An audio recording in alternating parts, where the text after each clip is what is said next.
Former Twitter executives are admitting to mistakes in blocking the Hunter Biden story. Washington, where former Twitter executives were pressed during a combative congressional hearing, and they admitted there were mistakes in blocking a New York Post story about the president's son, Hunter Biden, just before the 2020 election. However, they deny that they were pressured to do so. With limited information, Twitter made a mistake. Former Twitter executives told Congress the social media platform was wrong to suppress the New York Post reporting on Hunter Biden's laptop ahead of the 2020 election. In hindsight, Twitter should have reinstated the Post account immediately. Witnesses testified they wanted to avoid a repeat of the 2016 presidential race. It's pretty clear you won't admit that the Russians have engaged in cyber attacks. When Russian intelligence was blamed for hacking and sharing emails from then-candidate Hillary Clinton and the Democratic National Committee. Twitter noticed activity related to the laptop that, at first glance, bore a lot of similarities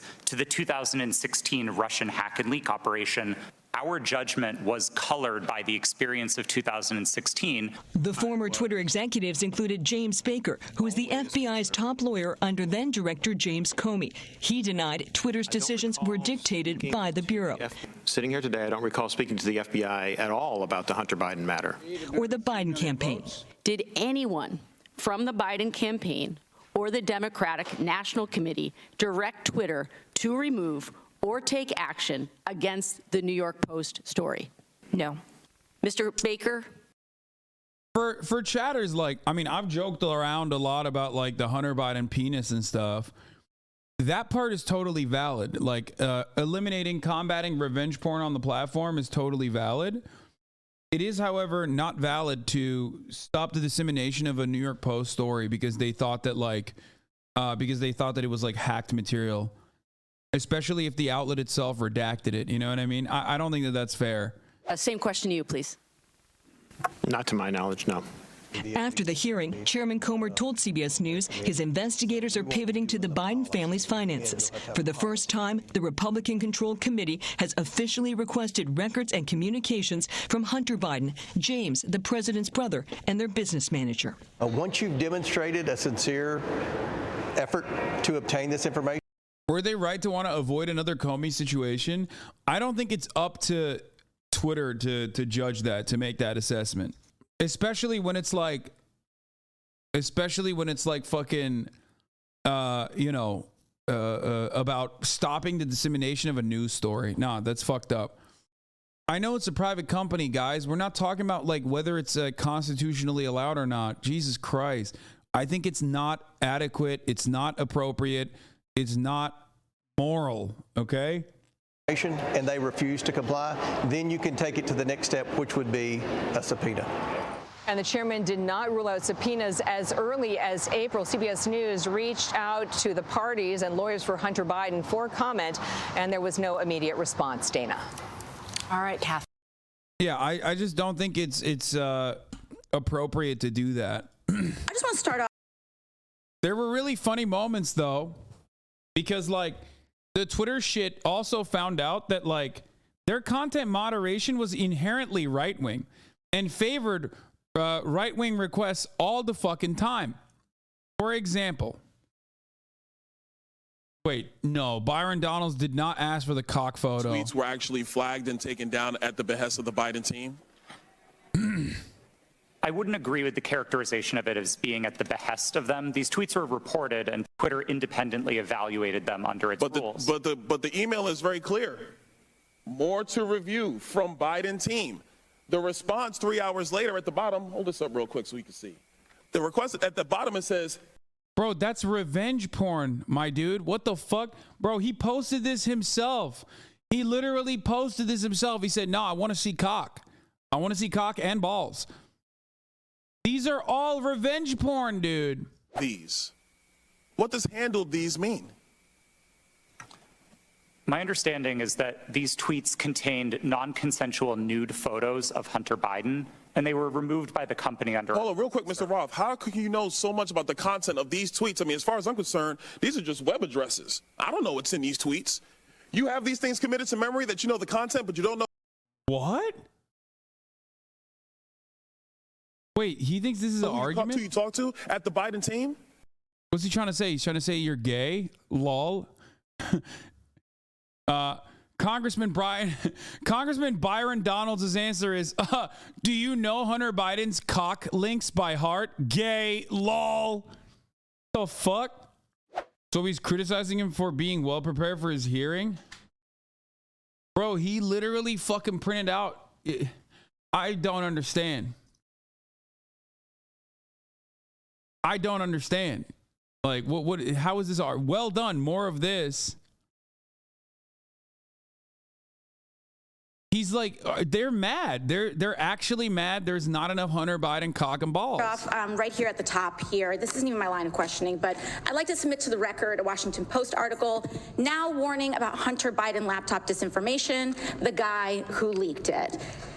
Here's the deal. Before I even get into my questions, I think that the story here with the Washington Post reporting is that what they're saying right here, when the New York Post first reported in October 2020 that it had obtained contents of a laptop computer allegedly owned by Joe Biden's son Hunter, there was an immediate roadblock faced by other news outlets that hoped to corroborate reporting, as many did. The newspaper wasn't sharing what it obtained.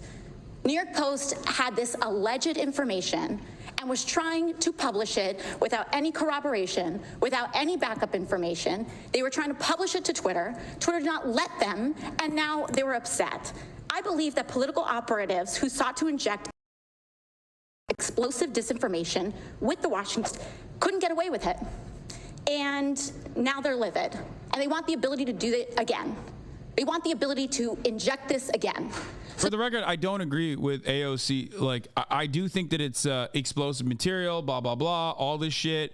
I don't think Twitter should be able to censor that kind of information just because it's like not favorable information. I across the board don't agree with this. The news media regularly fucking, the news media is going to cover shit sometimes that is not inadequately or adequately verified, okay? That's fine. Like, it's gonna happen. That's a standard that they need to hold on to. That's a standard that they need to abide by. I don't think a second party social media platform is supposed to make that. Especially it's like if it's a nationally published broadcaster. If it's like a random website that's talking about like Alex Jones style conspiracies, like it makes sense. But if it's the New York Post, then like that actually meets the standard of a newspaper. You might not like it. You might think it's reactionary. You might think like they have a right-wing seasoning on it. And I agree with you on all of that. Okay. But I don't agree that like just because something is right-wing and is certainly, cutting propaganda or whatever means that it should be taken out like that. If they posted the revenge porn, that's different. But they didn't post the revenge porn. No, the New York Post was not posting the revenge porn. They were just posting the Hunter Biden story that wasn't like perfectly verified, but there was truth to what they were covering. And I think that the bigger story always was inevitably going to be and should have been that dissemination of that information was like stopped by Twitter altogether. For the record, a lot of you are defending Twitter right now when Twitter itself very quickly said, we were wrong to do this and stopped it. Okay? I just want you to understand. And for those of you who say, but using stolen data though, I don't know where Chelsea is, but if Chelsea Manning was in the chat, I'm certain that she would have a thing or two to say about that. That is not a standard that you want ever by Twitter. It is not a standard that you want Twitter to ever apply. Okay? Sorry. That's crazy. New York Post equals Chelsea Manning? No, but the standard that you are talking about is one that I know for a fact Edward Snowden and Chelsea Manning would not agree with. It's not a good standard. Okay? That is a bad precedent to allow to continue. If anything, I don't care if it's like right-wing psychopaths pushing for this argument, pushing for this narrative. I don't care who's pushing for it. Ultimately, it's good to make sure that social media platforms are still publishing information even if it's stolen information. If it's revenge porn, that's fine. I'm not a psycho. Okay? I'm not a crazy person. Revenge porn should not be disseminated. Of course not. You know my standard on this. You know my opinion on this. Okay? But if it's, you know, shit that maybe came from hacked material or whatever, that is a horrible standard. If that was the case, you wouldn't have gotten any of the WikiLeaks stories. You wouldn't have gotten any of the fucking Snowden stories. Like, a lot of that is stolen information. That's crazy. That's material. That is something that the public needs to know about. I don't want the fucking government turning a blind eye to that kind of thing. I don't want the government to turn a blind eye to that sort of thing and allow social media platforms to regulate that, especially when we know that, like, they'll utilize it in the future. In this particular instance, maybe it would be more convincing to people if we understood what the actual story of the content was. It seems like we all think that it was just salacious lewds. Was the story more than that? Business dealings? Oh, that doesn't even matter. If it's anything beyond the salacious nudes, regardless of whether or not they're like, you know, not substantial, should not be stopped. Because the standard that they were utilizing was inappropriate, which is why they apologized for it, by the way. I need you to understand that. So you're defending a platform that recognizes that what they did was wrong. I don't care if it's nothing. If it's nothing or if it's something, it doesn't matter. Even if it's nothing, as long as it's not just revenge porn that they're posting, then it is totally, totally valid and totally reasonable for New York Post to publish the story, and it's totally unreasonable for Twitter to ban the publishing of the story. I don't think the hacking in and of itself is a problem, but the nature of the content, specifically using salacious personal photos for the purpose of an October surprise and fomenting of bullshit conspiracy, seems bad, especially if it's in service of fascism. Doesn't matter. I'm 100%. I still don't agree with what they did, and I don't think neither does Twitter, to be fair. Especially because the story was bullshit. It wasn't like actually fucking anything serious. And what should have happened is allow the New York Post to publish the story and then rip it to shreds. And I think most journalists agree with me on this too. You can't blame Twitter for the New York Post ruined their own story. They tried to give it to many news channels and they turned it down because it couldn't be verified. Twitter isn't the one who holds the biggest part in this. They just did what they thought was best. Yeah, and what they thought was best was wrong. And Fox News didn't even cover it because they thought it was fake looking, and that's fine. But New York Post as an institution, no matter how right-wing, no matter how salacious, no matter how fascist it is, still definitely is a cut above the average fucking newspaper or the average psychopathic like blog. You know what I mean? It's not Project Veritas. Do you see what I'm saying? And if you were to ask me, like, do we ban Project Veritas? I'd say yes, but only because they have consistently and maliciously shown that they are willing to misinform. Do you get it? New York Post, on the other hand, is like covering a litany of different news. It's like Fox News. Okay? Fox News has a specific journalism site on top of their commentary. Now, everybody watches Fox News for commentary, but if they didn't have the journalism side, you could make a better argument as to why they should be banned for malicious disinformation campaigns. And I would say the same thing for New York Post. I think it's a tough call because the New York Post, as a journalist, is outlet with some sort of factual basis. It's overall a tough call, but I see what you're saying. This seems like just over the line that they shouldn't have removed it. Yeah, I think that New York Post has at least a standard of journalism, no matter what their opinions are, no matter what their fucking slant is. And we all know what their slant is, right? Like we know they're right wing as fuck, but ultimately they have beats, they have regular reporting. Like I think that they are held to a different standard as a valid machine of journalism, even if they are ideologically consistent with like fascist propaganda or whatever, and therefore should be allowed to publish the story, no matter how salacious and silly it is. And ultimately, it should have been eviscerated in the marketplace of ideas, I guess. But Project Veritas, on the other hand, for example, regularly does misinformation deliberately. You know that they do misinformation. That's their whole purpose. So I hold them to an entirely different standard that I would hold New York Post to. Anyway, speaking of Project Veritas, turns out they're fucking imploding regardless. They have taken out James O'Keefe. So hacked emails of public officials should be public as long as that person is running for office.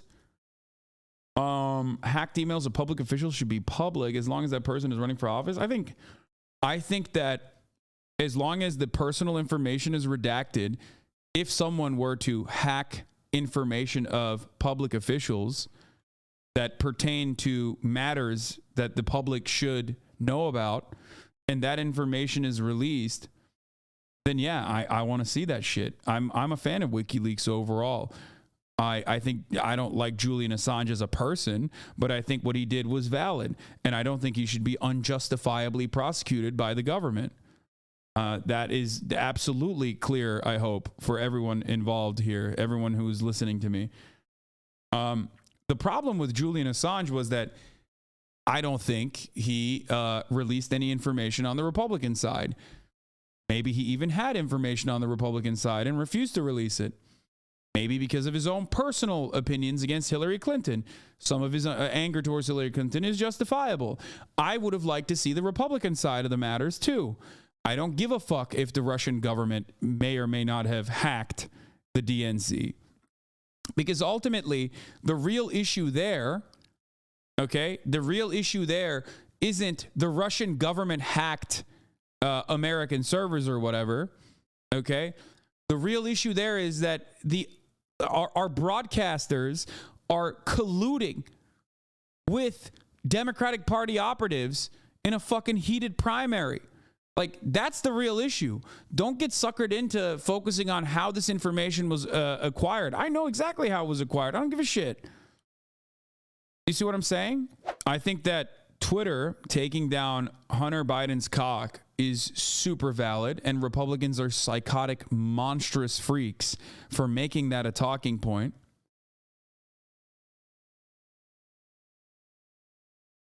I'm not debate lording, but if this is your opinion, why were you freaking out when Twitter was functioning with a skeleton crew and the risk of leaks and hacks were raised? You were very concerned about country leaders' DMs leaking. Not just country leaders' DMs, but like people talk to one another on Twitter DMs all the fucking time. There are sources that journalists are talking to that foreign governments would want access to. What the fuck are you talking about? It's everything. And also, when someone is like hacking, when someone hacks information, obviously that's your own. You should have adequate cybersecurity measures in place so that doesn't happen. But when hacked material is out there, okay, as long as it's heavily redacted to ensure that there's no private information involved in it, the media should be able to cover it. Yes.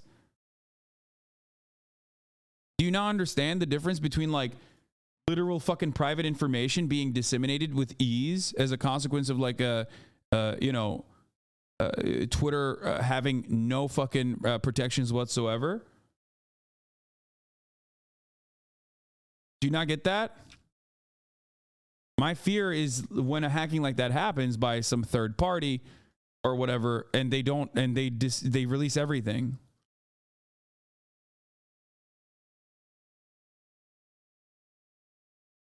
Now, I think that also there is certainly a standard that is not universal here. Like, so if a video was stolen from your house and tampered with, Twitter should allow its distribution on their platform.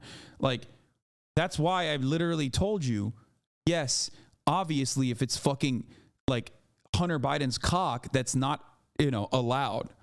That's insane. You're trying to desperately come up with like a hypothetical scenario. One, I'm not a public official, okay, making deals or whatever that is in the material interest of the public to know, okay?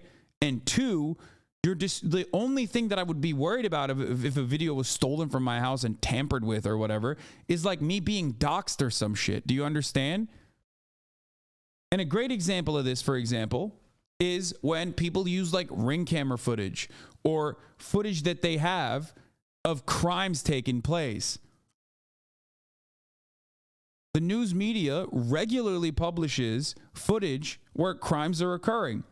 Because at that point, it meets the standard of knowledge that the public should know about. Ben Shapiro AI bot conundrum. It's like, oh, what if the only way to save the planet from nuclear holocaust is by saying the N-word? But this time you're like trying to find a hypothetical situation where like it basically is you know, something that I would be against. There's always two considerations here: personal privacy, okay, and things that the public should know. It's a delicate and often complicated equation. Do you understand? No one needs to see Hunter Biden's penis, even though it's a very nice one. Okay? But it is valid if this information, whether it was hacked or Hunter Biden foolishly left it with a blind laptop repairman who's like a QAnon freak. I don't know. Doesn't matter. If it made its way to the New York Post and they redacted all of the private information, you know, it's valid to cover it. So they've dragged a social media platform here in Congress. They're weaponizing the use of this committee so that they can do it again. A whole hearing about a 24-hour hiccup in a right-wing political operation. That is why we are here right now. And it's just public resources and abuse of public time. We could be talking about... I don't know how you deal with sensitive material of that sort, especially when it's not coming from like a whistleblower. So bro, why you get mad at chatters? What do you mean, why do I get mad at chatters? Because they put words in my mouth when I'm trying to make a fucking point about like a thing that we're covering right now. And the guy is literally like, well, I like the argument you crafted, but let me actually completely sidestep that argument and make up a new one where it actually benefits my side of the argument. That's why I'm getting mad. What do you mean? The person is like being silly and foolish. About healthcare, we could be talking about bringing down the cost of prescription drugs. We could be talking about abortion rights, civil rights, voting rights, but instead we're talking about Hunter Biden's half-fake laptop story. I mean, this is an embarrassment, but I'll go into it. Ms. Navarrete, let's talk about something real. I'd like to show you a tweet posted by former President Trump about my colleagues and I on July 14th, 2019. It says in part, quote, "Why don't they go back and help fix the totally broken and crime-infested places from which they came? Then come back and show us how it's done. These places need your help badly. You can't leave fast enough. I'm sure that Nancy Pelosi would be very happy as quickly to work out free travel arrangements." A day or two after that, Donald Trump publicly incited, violence at a rally, targeting 4 congresswomen, including myself, saying, "Go back to where you came from." Ms. Navarrete, as I understand it, you were the most senior member of Twitter's content moderation team, or a senior member of Twitter's content moderation team when this was posted. As part of your responsibilities, did you review this tweet? Yes, it was my team's responsibility to review these tweets. And what did you conclude? My team made the recommendation that for the first time we find Donald Trump in violation of Twitter's policies and use the public interest interstitial. For the first time? Yes. And at the time, Twitter's policy included a specific example when it came to banned abuse against immigrants, as they specifically included the phrase, "go back to your country," or go back to where you came from, correct? Yes, that was specifically included in the content moderation guidance as an example. You brought this up to the Vice President of Trust and Safety, Del Harvey, correct? Yeah, the funniest part about this story always is going to be that like right-wing guys literally get better treatment because they are regularly in violation of Twitter's terms of service and its own personal moderation, and yet they get away with it. Meanwhile, they're fucking crying that like they're not getting better treatment. It's like, bro, the fact that you are allowed to keep posting the insane shit that you're posting, it means that you're already getting special treatment, but then they cry all the time and are successfully able to change the conversation away, shift the conversation away from that. So I think AOC is doing a great job here by focusing on that contradiction, because it is a real one, and I do think that it's a silly one because the standard is very different for right-wing people. I did, yes. And she overrode your assessment, didn't she? Yes, she did. And something interesting interesting happened after she overrode your assessment. A day or two later, Twitter seemed to have changed their policies, didn't they? Yes, that trope, go back to where you came from, was removed from the content moderation guidance as an example. So Twitter changed their own policy after the president violated it in order to potentially accommodate his tweet? Yes. Thank you. So much for bias against right wing on Twitter. Additionally, Ms. Navaroli, are you familiar with the account Libs of TikTok? I have heard of it from the this news, one's yes. good. This one's good too. give it to him. Mr. Roth, are you familiar with this account? Yes, ma'am, I am. Are you aware that from August 11th to August 16th, that account posted false information about Boston Children's Hospital, claiming that they were providing hysterectomies to children? Yes, I am aware of that and other claims from the account. And are you aware that this lie was then circulated by other prominent far-right influencers? Mr. Roth, are you familiar with this account? Yes, ma'am, I am. Are you aware that from August 11th to August 16th, that account posted false information about Boston Children's Hospital, claiming that they were providing hysterectomies to children? Yes, I am aware of that and other claims from the account. And are you aware that this lie was then circulated by other prominent far-right influencers? Yes. And are you aware that all these claims, which I have reiterated were false, culminated in a real-life harassment and ultimately a bomb threat to the Boston Children's Hospital? Yes, I am aware. And this account is still on that platform today, isn't it? Regrettably, yes, it is. Despite inspiring a bomb threat due to the right-wing incitement of violence against trans That's Americans crazy. How'd that happen? Because they cannot How'd that let happen? go of this obsession with fixating violence and inciting violence against trans and LGBT people, in addition to immigrants, in addition to women of color. This is a party that cannot pick on anyone their own size. And they are trying to co-opt an entire social media platform and use the power of this committee and of Congress in order to pursue. Lamau, baseless bomb threat? Dude, how about I fucking find your house and send you a bomb threat? Do you think that would be considered baseless? Get the fuck out of here. It's literally illegal. Shut the fuck up, bitch. God, it's just like, it's so stupid. It's so fucking stupid when chatters behave this way. You know what I mean? Like, there's a reason why it's illegal. You know that, right? You dumb bitch. Oh, it doesn't matter though, because you know the targets here are children, a children's hospital, and it's like ostensibly or tangentially related to trans issues. So guess what? It's fine to do a bomb threat. Like, what's fucking wrong with you, dude? Think about your goddamn brain. Stop saying delete the VOD. Everyone understands what I'm talking about contextually. You wouldn't appreciate it if someone fucking bomb threatened you, okay? Clearly, it is illegal. It is violence.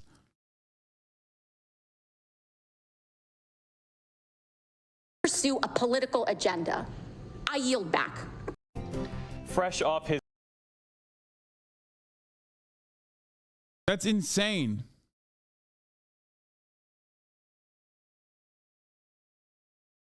Yeah, remember when that chatter asked you why you yelled at chat? Exactly. He just said baseless bomb threat to a children's hospital. Anyway, that is actually a really, really good take from AOC. Shouts out to AOC for that one. It's true. It's valid.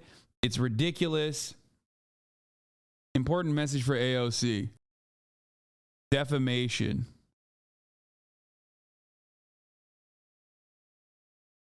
Ugh, these guys are such massive goobers, dude.